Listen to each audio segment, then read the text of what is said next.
So now, on to tonight's main event. As I mentioned, we cannot approach so rich and varied an architectural tradition as Chicago's without a proper framework. This is a task that we've put into the very capable hands of Robert Bruegmann, Professor Emeritus of Art History, Architecture, and Urban Planning at the University of Illinois at Chicago. Bob was educated at Principia College and the University of Pennsylvania. He is the author of many books, among them monographs on the Chicago architects Hullibard and Roach and Harry Weiss. In 2005, his book titled Sprawl, A Compact History, was widely acclaimed for giving historical context to a phenomenon that has become fashionable to indict. He is currently collaborating curator of a much-anticipated exhibition and book on the history of modern design in Chicago. As his book on sprawl showed, Bob is an expert dismantler of accepted truths. His article titled Myth of the Chicago School, about the name later modernists, architects, and historians gave to the early tall buildings of the Loop, calls into question the received wisdom that these buildings were strictly precursors of mid-20th century modernism. Bob brought them alive as artifacts of a strange and vibrant culture where a speculative office building could be a civic ornament, as well as, in the words of architect Cass Gilbert, a machine that makes the land pay. Please help me give a warm welcome to our keynote speaker, Bob Bruegmann.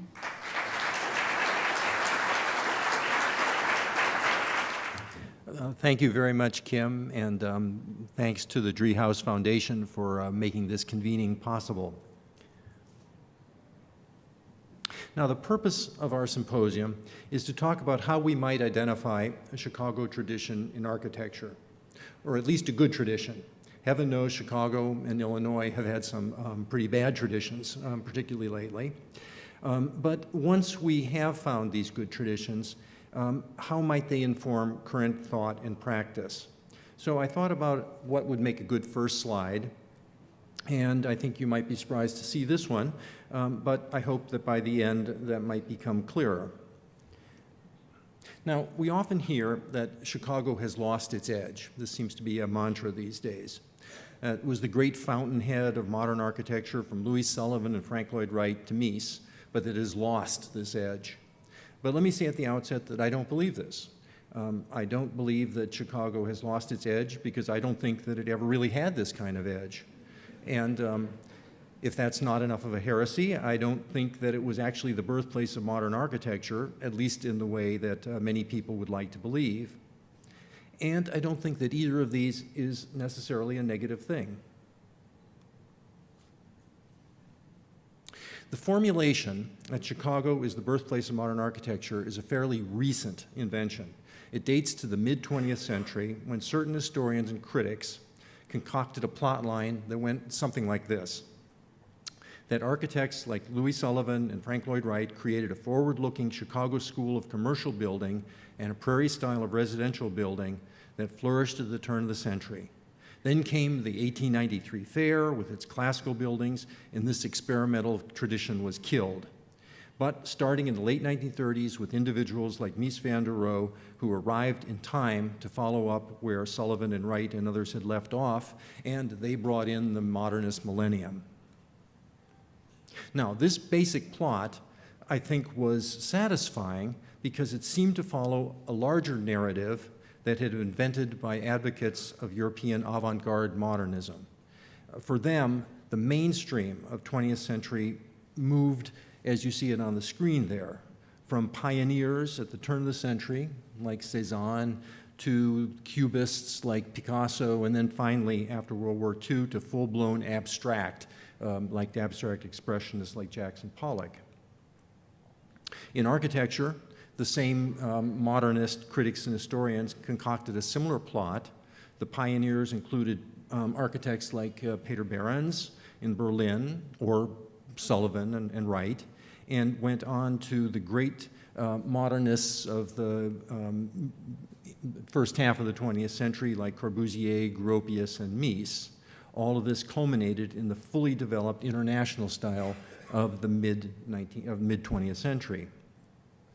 And then Karl Condit picked up this plot and repackaged it with a Chicago twist, and the idea of the first Chicago school that invented the steel frame skyscraper, that rejected all historical styles and ornament to become just an abstract grid of verticals and horizontals, and then a second Chicago school that learned from this legacy and built upon it, and that's neatly encapsulated by the cover of his most famous book.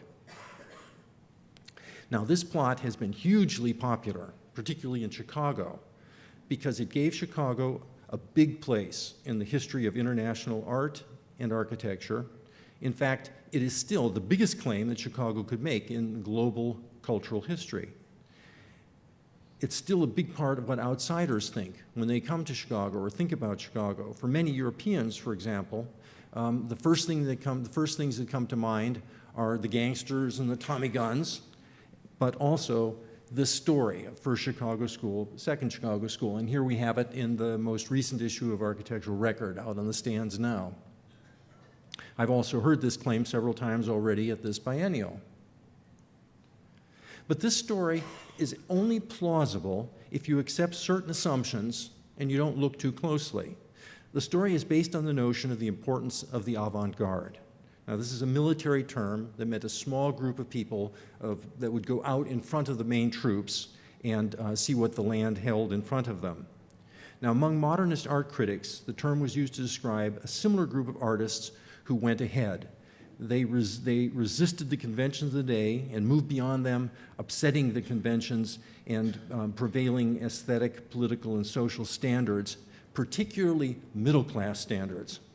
The goal was to create something new and different. Here we have a great example, the Schroeder house in Utrecht. It's a wonderful piece of abstract sculpture, but you just think, what in the world the neighbors thought of that? Now, if you don't accept that the goal of art is to overturn, to upset the middle class particularly, to create something constantly new, or if you don't accept that you need a new language in order to say something new, then the history of Chicago architecture as the history of radical innovation and novelty may be less compelling. Karl Condit, in his later life, walked away from many of his earlier claims. He acknowledged how much the invention of the skyscraper was the work of many architects in many cities, particularly New York, and he turned his attention to many of the buildings that didn't fall either in that first or second Chicago school. And I think much recent work by historians and others has gone quite a bit further. They have shown, I think, that few of the 19th century architects appear to have wanted to do anything that we would call avant-garde. It's true, they had to accommodate new technology, radical new technology, vast increase in scale, very tight budgets, but it was probably the real estate developers much more than the architects who demanded these novel features. In this, Chicago was typical of many great industrial cities like Berlin or Manchester, for example, where unprecedented demands of the market produced all kinds of social and economic and cultural disruptions that were reflected in the work of artists and architects.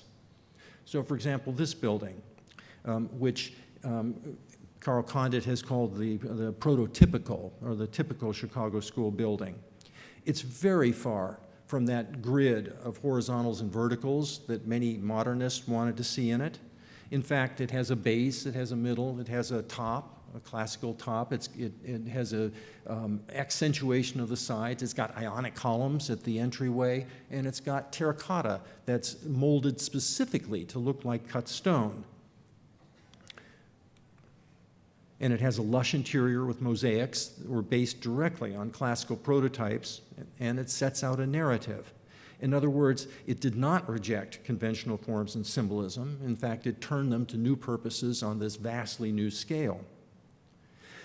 It's also very difficult for me to accept the Chicago school plot line when we have such spectacular monuments like the Palmolive building that fall right in between the two schools. On the surface of it, it's hard to give much credence to a history that somehow considers a building like this to be much less important, less a part of the mainstream of modernism than this little villa that was created at almost exactly the same time, but tucked away in the exurbs of Paris. Now, the Villa Savoie by Le Corbusier is a brilliant invention, no doubt. But for me, it's ridiculous to consider this the mainstream of modern architecture and not structures, ensembles like these, which almost everybody at the time would have considered the most important monuments of modernism. I consider these structures and the Palmolive to be the great mainstream, and the European avant-garde very interesting but distinctly outliers. And then there's the notion that when Mies came to Chicago, he brought European avant-garde modernism with him, that he reestablished the progressive spirit of the old Chicago school. But first of all, by the time Mies came to the United States, he was hardly a radical, politically, socially, or aesthetically. In fact, buildings like this were in many ways profoundly conservative. The language was actually not so different from the American industrial vernacular that you could see, for example, in many buildings by the great American Detroit industrial architect Albert Kahn. Even his 860-880 Lakeshore Drive, whose curtain wall must have looked quite radical in its day, wasn't really radical in the architectural elements. Again, here's Albert Kahn. American architects had mastered the curtain wall.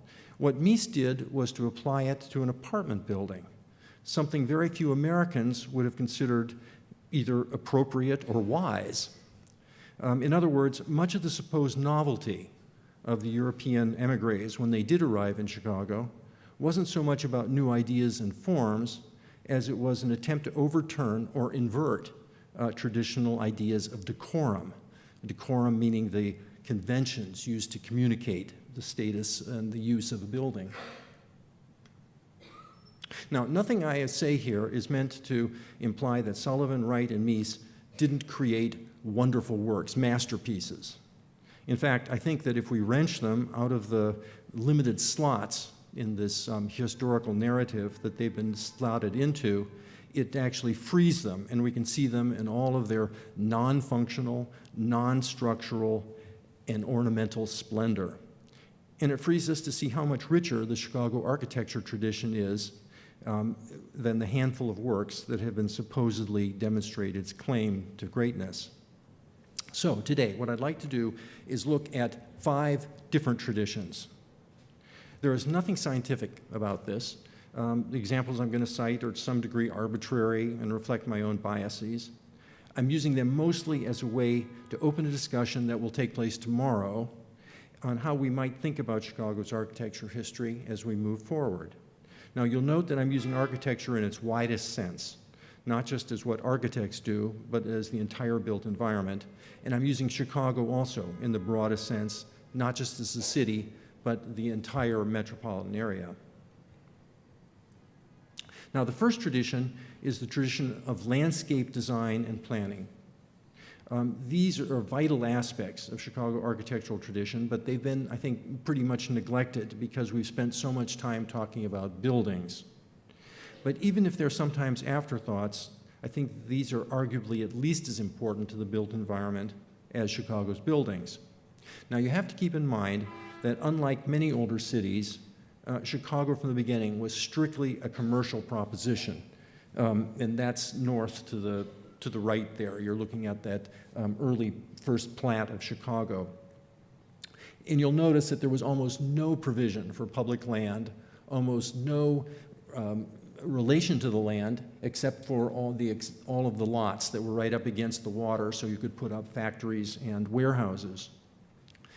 And of course, it was a very unpromising site, low-lying, marshy area with a stream running through it, sluggish stream at that. This was certainly no San Francisco, no Lisbon, no Rio de Janeiro. And much of the subsequent history of architects, landscape architects, planners, and reformers, I think, has been devoted to remedying these problems and trying to create some kind of balance between the man-made and the natural. Now, that was clearly the idea behind Frederick Law Olmsted when he laid out Riverside, where he ordered the streets to follow the topography and reserved the river as a big public space. In doing this, he created a public realm, a wonderful public realm, through the integration of landscape with building, where actually the building recedes into the landscape. Some of the same motives were visible in the creation of Pullman. Now, it's unfortunate that this effort was tarnished by some bad financial decisions by George Pullman, but it still remains a monument to the idea of good planning as a accompaniment to economic prosperity. Now, it's also the idea behind one of the most famous, most forward-thinking pieces of Chicago urbanism, Howard Van Doren Shaw's Market Square in Lake Forest. Shaw ought to loom as large as Frank Lloyd Wright in our thinking about Chicago's modern architecture, but he's been quite a bit neglected until quite recently, and you'll probably hear more about this tomorrow. Here he used traditional means to create something quite new, an automobile-oriented shopping center directly across the tracks from a railroad station.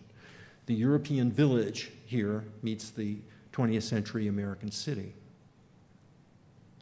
Now, many of these ideas about integrating natural and man-made were seen on the grandest scale at the World's Fair of 1893. Here, the great classical buildings around the Court of Honor were balanced by Frederick Law Olmsted's lagoon and wooded island. The fair set the tone for the Great Plan of Chicago of 1909. This was a regional plan that envisioned a city and its suburbs linked together by roads and rail, but also by green space threaded through the entire larger plan. Now, historians have tended to pay most attention to the buildings and the core, but the improvements at the center were only part of a much larger scheme of parks in the city and more naturalistic forest preserves further out.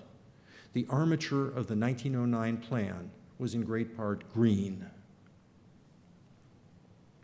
In the plan, Burnham incorporated the important start that had already been made with the creation of the system of parks and boulevards around the built-up part of the city in the late 1860s. And you see these sort of faintly in green that go all the way around what was the developed part of Chicago at the time. These parks created the framework for the gradual development of a vast reservoir of green spaces over the course of the late 19th century. These were both places of, these were marvelous refuges from the harsh city that were around them, and places where a very democratic meeting place in the city. Also, Chicago has never been known as a center of landscape thinking and design. This judgment is not really fair. The city has had a very important landscape tradition. For example, the work of Jens Jensen here in Humboldt Park, or here in the Fern Room at the Conservatory at Garfield Park. This is a wonderful conceit of suggesting the story of Chicago before human settlement. The city was a pioneer in the small parks movement, which attempted to balance active sports with a more passive participation with nature. And Chicago had Graceland Cemetery, one of the great monuments of 19th century rural cemetery movement. The big lesson here is that for different purposes, it's possible to use different design vocabularies. Throughout Chicago history, the classical, monumental, and formal, for example, much of Grant Park, and particularly this absolutely spectacular main axis at the end of Congress Street, coexisted with the informal and picturesque tradition that perhaps found its culmination in Alfred Caldwell's Lily Pond or Zoo Rookery. Tradition 2. Chicago in the late 19th century was the world's fastest growing city, fastest growing large city. The second tradition was the creation of the infrastructure and the commercial buildings that sustained this growth. Now, this growth required, first of all, an infrastructure of transportation, water supply, wastewater treatment. As every Chicago schoolboy or schoolgirl learns, this required enormous feats of engineering, For example, this pumping station to protect taking water from far out than the lake to protect the city's water supply. As with much of the construction of the early city, the engineering was daring, but the architectural manifestation, in this case the standpipe for the water system, was hardly a sophisticated piece of architecture. Likewise with the industrial plant. Chicago saw the invention of the modern industrial park. The architecture was typically very straightforward, although highly serviceable. Eventually, Chicago would have some of the largest factories in the world. The design was mostly driven by utilitarian needs. The result was often buildings of considerable power, simply due to the scale and the economy of means used. But the great moment here arrived in the 1880s, when these commercial imperatives were linked with an extraordinary talented group of designers. At that point, we got a really distinctive new architecture. One of the most talented was H.H. Richardson of Boston. And one of the most interesting things about Richardson and several other architects that you'll hear me talk about this evening is how often architects from elsewhere often seem to be able to create works that were immediately recognized as part of the very essence of the city's own tradition. In this case, what Richardson was able to do was to take the brute fact of a huge utilitarian warehouse and to wrestle it into a satisfying composition by taking an existing vocabulary, in this case sort of Romanesque, and dramatically abstracting it and stripping it down. Now, unfortunately, an earlier generation of architectural historians focused on this building, the Home Insurance. They claimed that it was the first wholly metal skeletal tall building, and because of that was the first skyscraper. And they based Chicago's claim to a place in architectural history in great part on this fact. But the Home Insurance building was actually none of those things. It wasn't a full metal skeleton, and it certainly wasn't the first skyscraper. It was only one very small step toward the full skeleton, and New York City had buildings much taller than this for a decade before. Now, a better candidate to make the case for Chicago's architecture in this period would be the structure that was by far the largest and most important building of late 19th century Chicago.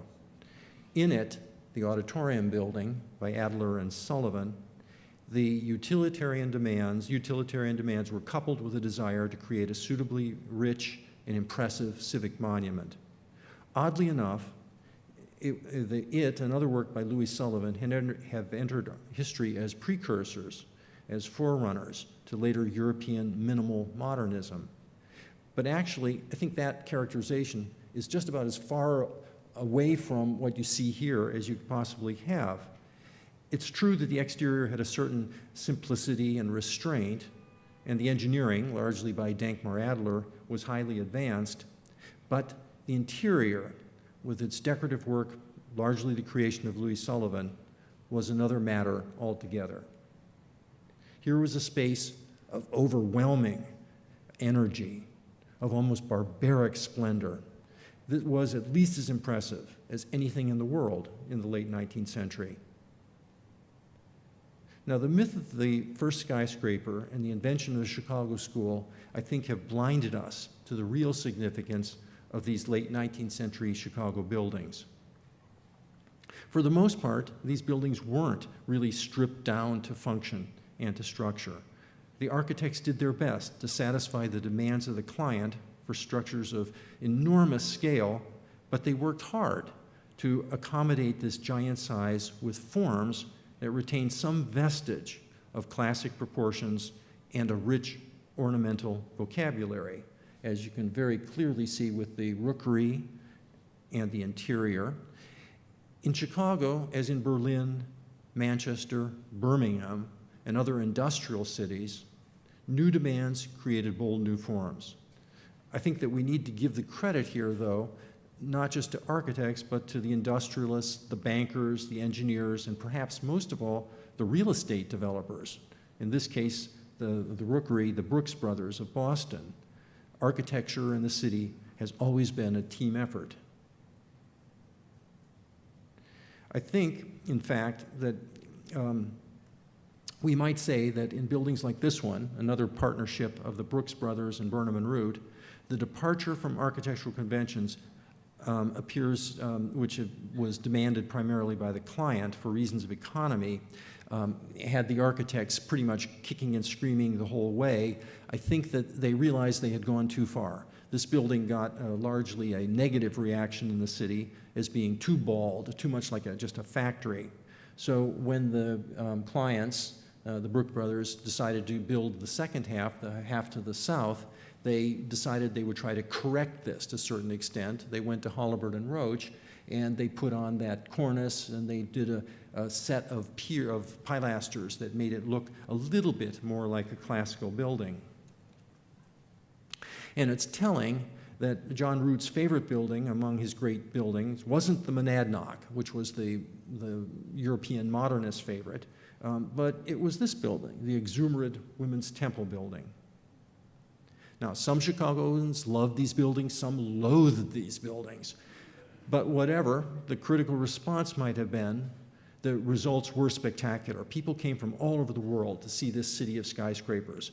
Dearborn Street was probably the most impressive demonstration of the new scale of the industrial city to be seen anywhere in the world.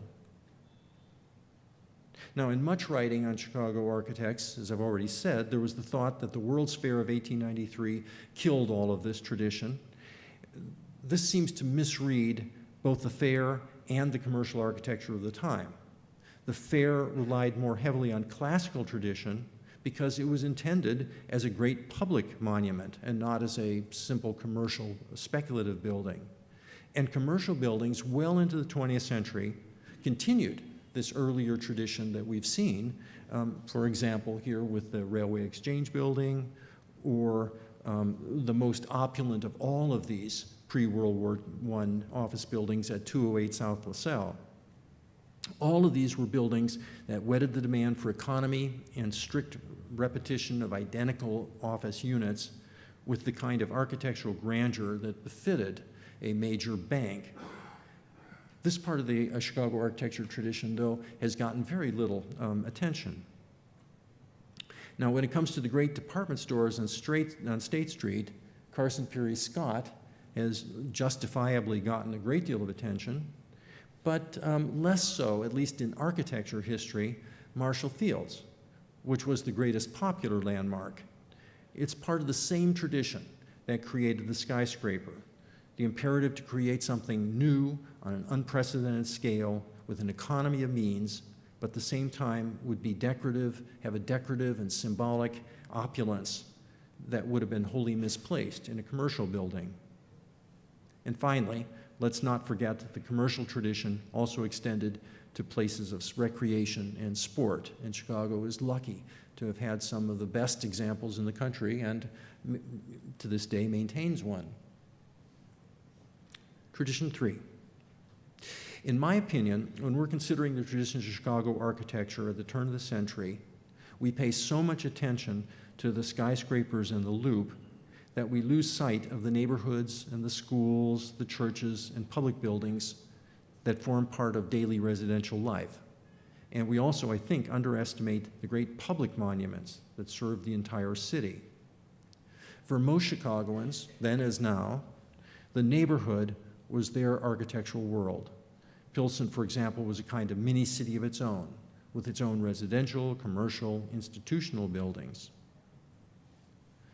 Chicago was perhaps the first great city in the world to grow up almost entirely in the era of the railroad and public transportation. This made it possible for the city to develop at much lower densities than any previous cities, and because of that, much lower land prices.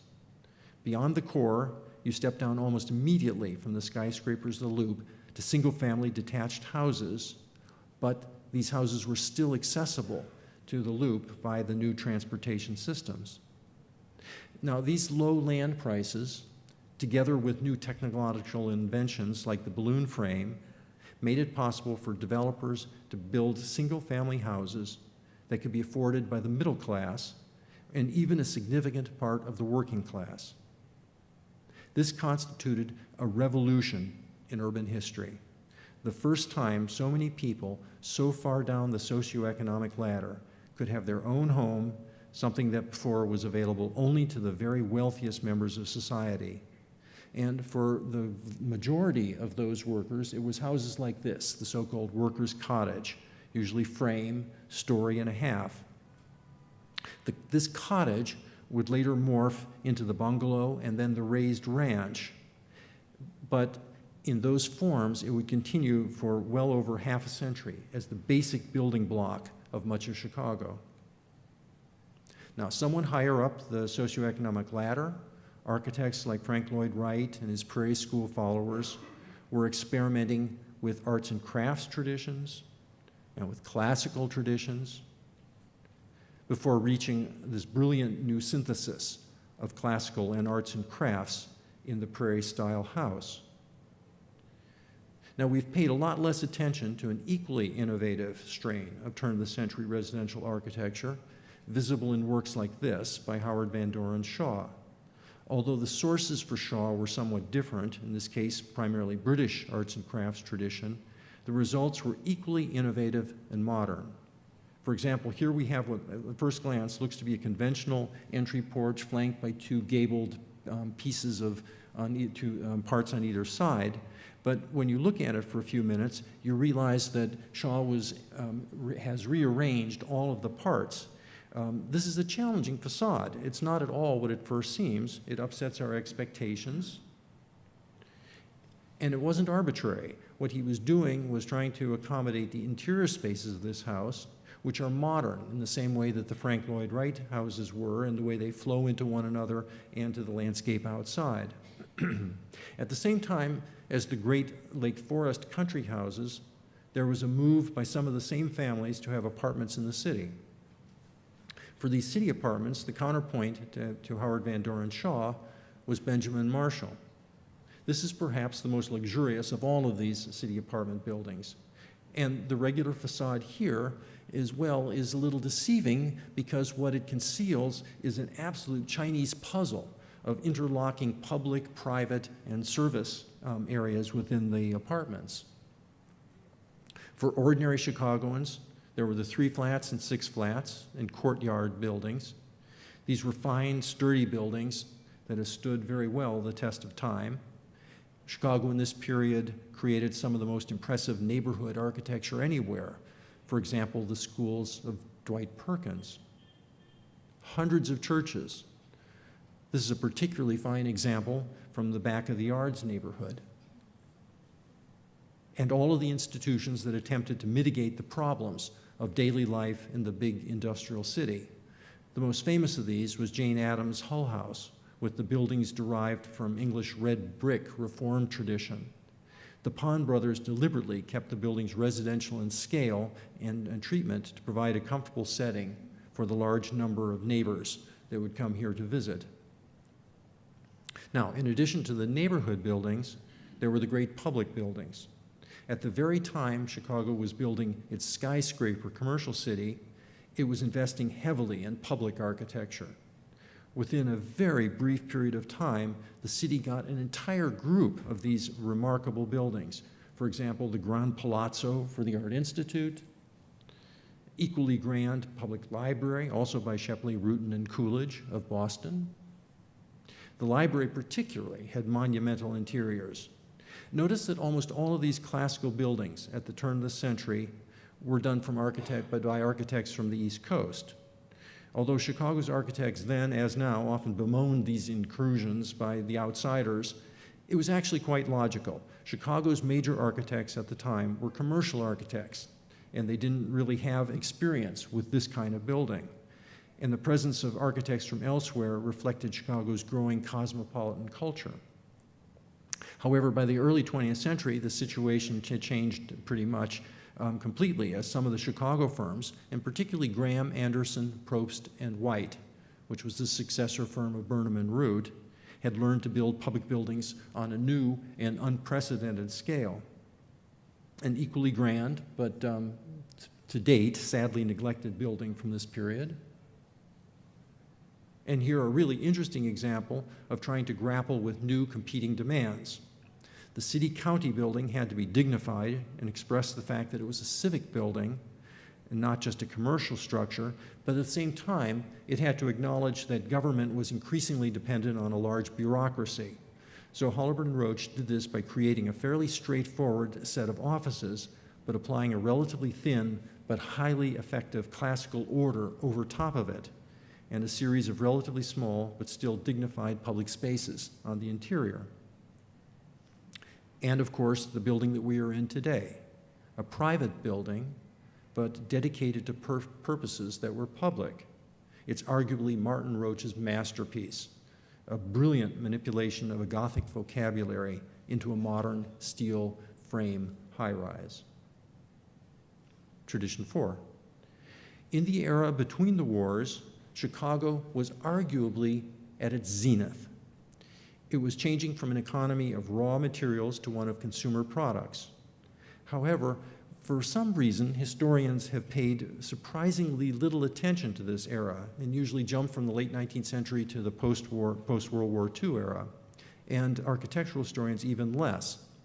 Today, it's becoming clearer that this was a really grand era for Chicago architecture as well as its economy.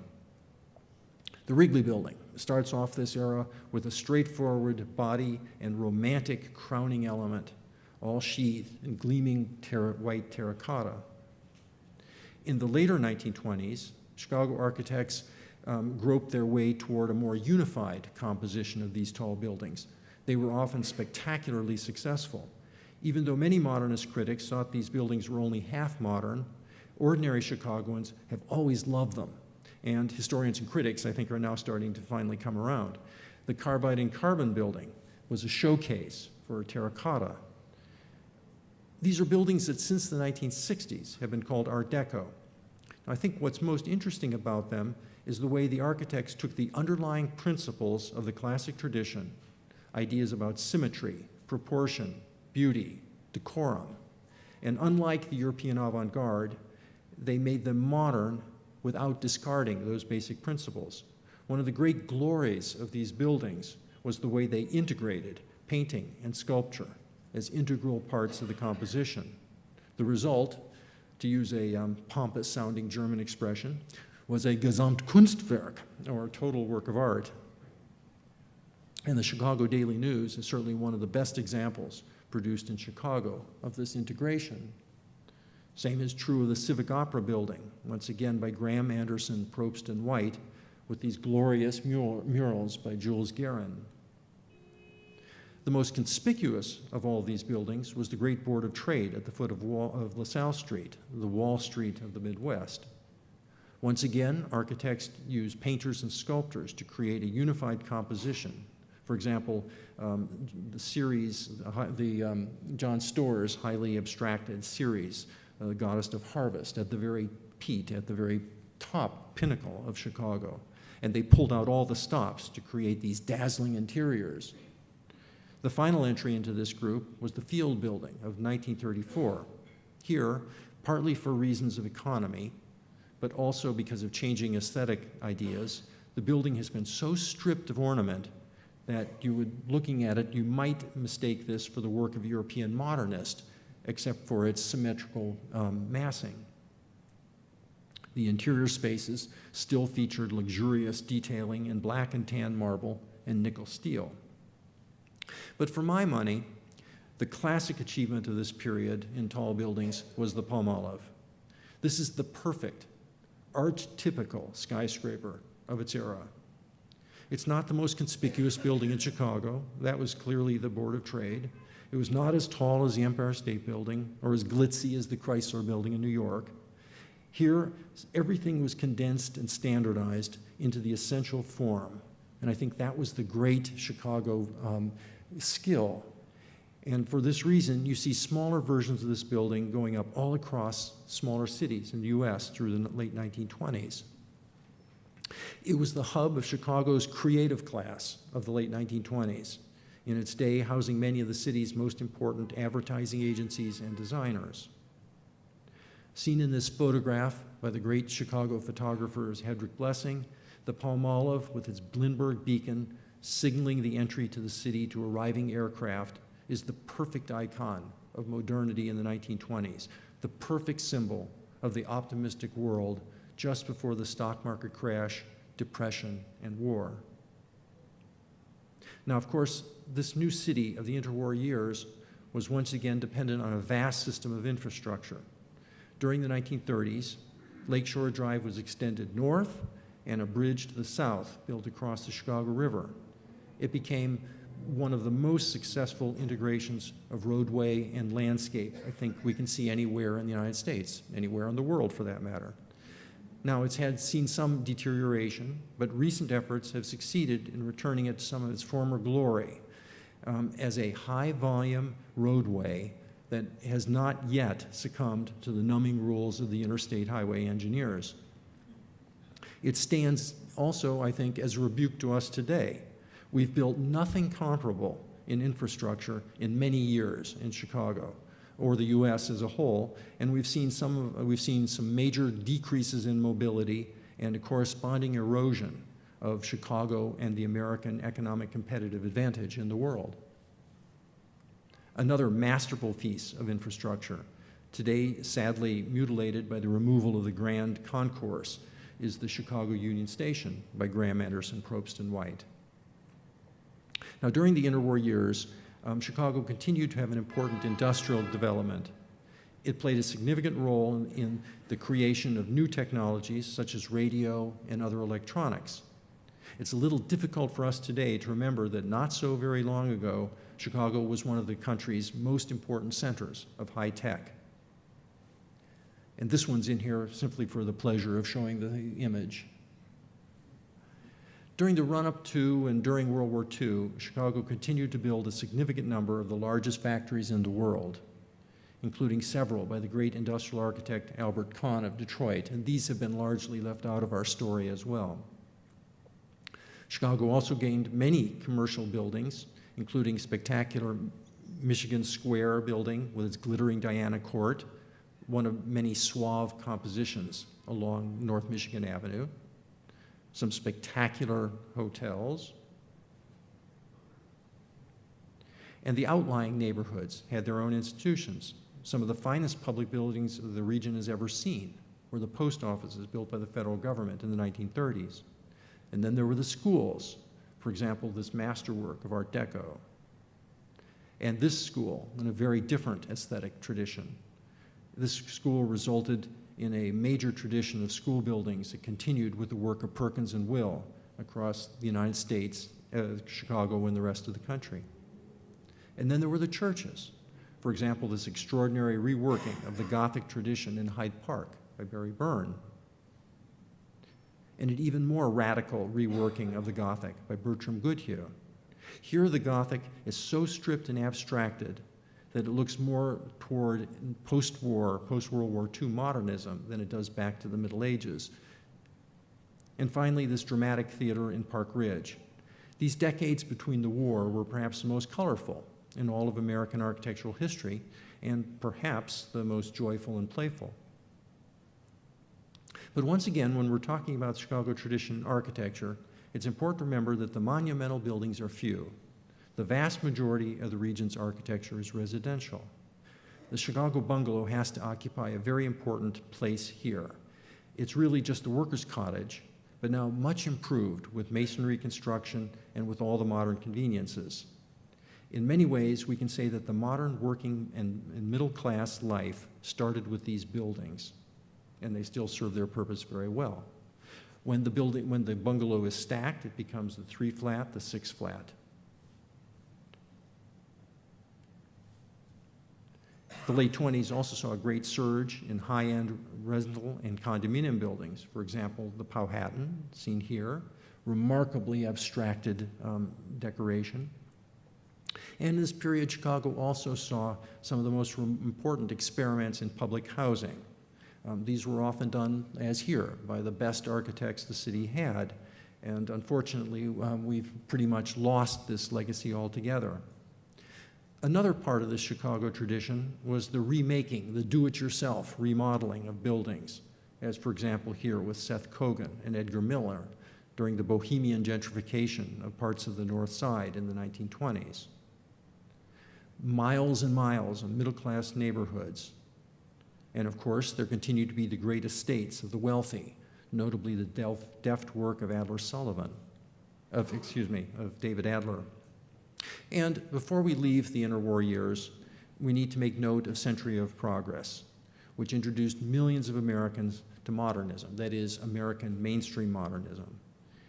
Not just the buildings, but the products inside. This was a movement that only reached its culmination in the 1950s with the great consumer economy of the post-war era. And finally, moving to the decades of the immediate post-war, most accounts of post-war Chicago architecture start here. And I don't want to minimize the importance of this building with its dramatic siding and it's brilliantly laid out there on the lakefront and recently restored. These buildings still look new and fresh. But recently, I'm happy to say, we've rediscovered other ways of doing housing and high-density housing. For example, Bud Goldberg's Marina City, or the work of Harry Weiss, who advocated middle-class living in the city no higher than the treetops. Or even the work of maverick architects like Milton Schwartz, whose work was roundly panned by many of the critics until recently, but I think was at least as satisfying as some of the apartments of Mies. Full disclosure, I live here. Once again, when it comes to the suburbs, we are still shockingly ignorant of most of the architecture work. We don't even know much about some of Chicago's most famous architects like Keck and Keck or Bruce Goff, who passed briefly through the area and produced some of the quirkiest and most intriguing buildings in Chicago's architectural history. That it was a roundhouse and with walls of coal only begins to describe how counterintuitive this house was. Even less well known are the vernacular products of the builders, the raised ranch here, which is really just the bungalow rearranged, and the split level. These are the workhouses of Chicago's residential boom of the post-war years. Now, it's fascinating to see all the variations. I really love buildings like this that overturn all the conventions, but you're never quite sure whether the designer is just naive or really deliberately subversive. In any event, these are buildings that you can't help but smile at when you see. Through the early post-war years, Chicago was still a leader in infrastructure. Other airports have become more famous, but O'Hare is really the place that established the radiating pattern of terminals that's been used for most airports in the years that have followed. Now, when it comes to commercial buildings, this is the building that's usually cited as the one that broke the long drought since the 1930s and ushered in a new era. And indeed it did. It's a wonderfully gleaming stainless steel monument in the center of the loop. But it's important to remember that the Prudential building was an earlier, larger, and more conspicuous new building. I think it's been neglected because it looks back to the Field building and the Rockefeller Center rather than forward to the new steel and glass minimal buildings. But to my mind, the two most impressive high-rises of the post-war decades embraced that tradition of no-nonsense muscular construction that goes back to the 19th century. The Hancock Building was a mighty tube of braced steel, a perfect marriage of structure and function, except perhaps for the base, which was not the architect's idea and seems too light to carry the massive structure above it. At least as impressive as the Hancock is the Daly Center by a consortium of architects led by C.F. Murphy's Jacques Bronson. On the inside, however, the building reflects a common problem of these modernists trying to use a new vocabulary without conventional elements. The flags seem to be wholly insufficient to carry the symbolic load of a courthouse. Now, before leaving this period, we might mention two dramatically different ideas about how to create buildings appropriate to a modern university. Here is Mies Crown Hall, returning to the classical tradition, but in steel. And it's interesting that at the very moment that many of the most conservative architects finally came to the classical vocabulary, a great many of the modernists start realizing that they had thrown the baby out with the bathwater and were returning to some ideas about proportions and the overall configuration of classical buildings. And here's Walter Netsch trying to create a new vocabulary of concrete, a tough, cerebral, challenging composition, and at a great new urban scale. Now, another major contribution of the post-war years was the suburban shopping center. Chicago had three major examples by the architects Schlossman, Lobel, Schlossman, Bennett, and Dart, each with a landscape by Lawrence Halprin. And these were, and in some cases are, remarkable. Here he is at Old Orchard, his version of the Prairie Stream, unfortunately totally remade in the 1990s. And equally fine, but you can still, and reworked, but you can still see it, is the Oak Brook Shopping Center. Now, some of my favorite buildings in the Chicago area are the many Catholic institutions by the firm of Belli and Belli. These are resolutely modern, but very quirky. They defy expectations at every turn. I haven't even mentioned the infinite ingenuity of many designers of commercial structures, such as these. These buildings are a potent reminder that surprise and humor are important ingredients in architecture. I thought I'd end on two post-war works that seem to me to embody an attempt at experimentation without overturning the classical Western millennial tradition. The first is Edward Dart's St. Procopius Abbey in Lisle, a really magical work. Not a simple structure. It's very complex, very mysterious. The other is this spectacular jewel of a garden by landscape architect Dan Kiley, just down the street from us here. Certainly one of the most perfect small gardens to be seen anywhere. Now, I think its appeal comes in part from the fact that it's very traditional. A grid of trees with a central axis with a pool at the center, very much like a Lenotre garden at, let's say, Vaux-le-Vicomte. At the same time, it's quite modern without having to shout about it. And it's a place that provides, like Chicago at its best, a perfect balance between the man-made and the natural world. It changes through the seasons from spring to summer to fall and to winter. It's a work that is as abstract as any painting by Kandinsky or Mondrian, but at the same time completely familiar and comfortable to any visitors. Now, in the end, I don't think that Chicago's great strength has ever been in the role of creating cutting-edge design. In matters cultural, aside from a small cosmopolitan elite, it has been mostly a conservative place, a place with a reputation for taking ideas from all over, standardizing them, and then making them work for a broad cross-section of the society. In this, I think it's less like New York, Paris, or Tokyo, and more like cities like Hamburg or Bologna, places that don't usually get the headlines, but which have very strong senses of their own tradition and provide very high standards of living and comfort for a large part of the population.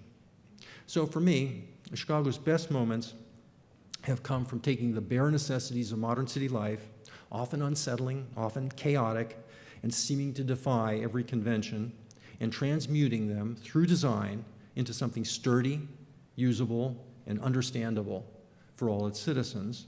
And once these basic conditions are met, if the stars align, if we're lucky, they might also be inspiring, challenging, unexpected, funny, and maybe even, to use an expression that seems to have gone out of use in architectural circles, beautiful. Thank you very much. Thank you, Bob. I think you have done a brilliant job of giving us some context, a lot of context for tomorrow's talks. I'm wondering, we have time for 2 questions. Are you willing? Just 2? Anyone? The comment was that beauty used to be a word that was used very commonly, but rarely hear it today. How would I define beauty? And I wish I had a ready-made answer for that, which I don't. But I think that when we were talking about that classic tradition, there were certain ideas that seemed to be hardwired into the human brain. In other words, we think of an octave, and when we hear it, and it seems to be transcultural, that resonates a certain way with the human brain. The question has always been, what are those things? Are there any in architecture? For 1,000 years, the search was to find exactly those rules of proportion. I think in many ways we gave up in the 19th century when we found that you could find almost anything in architectural history. And I think that for much of the 20th century, that reluctance to use the term has been due to the fact that it seems so squishy. We can't really put our fingers on it, but I don't think anybody's ever given up on it, because we do realize that we do respond to some things seemingly inherently different than others. And that's the best I can do for right at the moment, but it's a great question. One more comment or question? Yes? Yeah, the question is, how were the architects who did come here and did seem to make buildings that fit right into the Chicago tradition, in fact, in many cases, define the Chicago tradition, how did they do that? Well, I think that must be a little bit of alchemy, because one of the reasons that you go outside the city is presumably to get something different from what you'd get in the city. And you can understand that with the Public Library or the Art Institute. But how was it that an H.H. Richardson, who was from Boston, a genteel city with a genteel tradition, how was it that he could create this great brawny work here in Chicago that I suspect he might not have been able to do in Boston? And I guess the answer there is that there's no formula, but what you really have to do is you have sensitivity to place. And I think that it's exactly these traditions that we're talking about, that we're trying to talk about tomorrow, are what we're trying to find out, as what it is that was special about this place and what it is that allowed the people that came in, how could they be that sensitive to what we had here in order to build on that and, in fact, lead in those traditions. Well, I look forward to seeing all of you here tomorrow bright and early, 8:30. We're going to get started on time. And I hope you'll join us all now for reception. And thank you all for being here.